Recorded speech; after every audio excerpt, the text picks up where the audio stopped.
How is ownership transferred at the end of an Ijara leasing contract?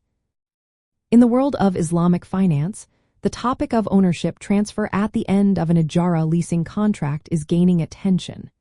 As more individuals and businesses seek ethical financial solutions, understanding this process is vital.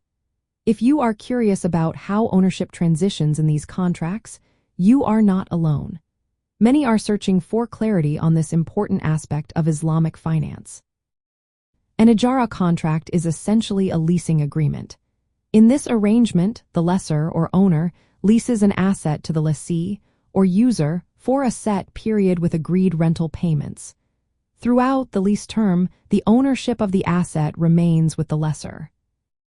The transfer of ownership at the end of the Ijara contract can happen in several ways, depending on the initial agreement made between the parties. One common method is known as Ijara wa Iqtina, which means lease and ownership transfer. In this structure, the lease agreement includes a promise or option for the lessee to acquire the asset once the lease period concludes.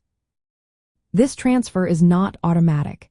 It is contingent on the lessee fulfilling specific conditions, such as completing all rental payments. Sometimes, a separate sale contract is executed to formalize the ownership transfer. This ensures that the transaction aligns with Islamic principles, which prohibit uncertainty and interest. Another approach is to have a separate sale agreement after the lease ends. In this case, the lease contract is strictly for use, and ownership is transferred through a distinct sale contract.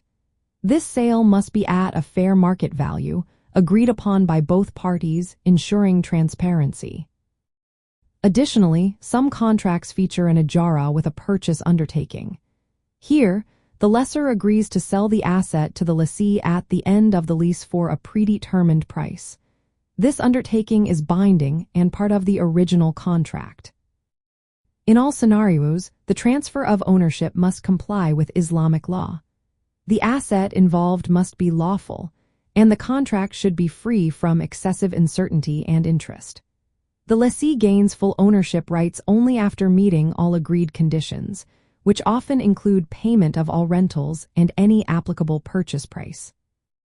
This process aligns with Islamic finance guidelines by separating the right to use the asset from ownership during the lease term.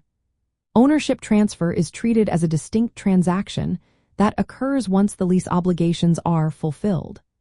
Understanding these mechanisms is essential for anyone engaging in Islamic finance, especially as interest in ethical financial practices continues to grow.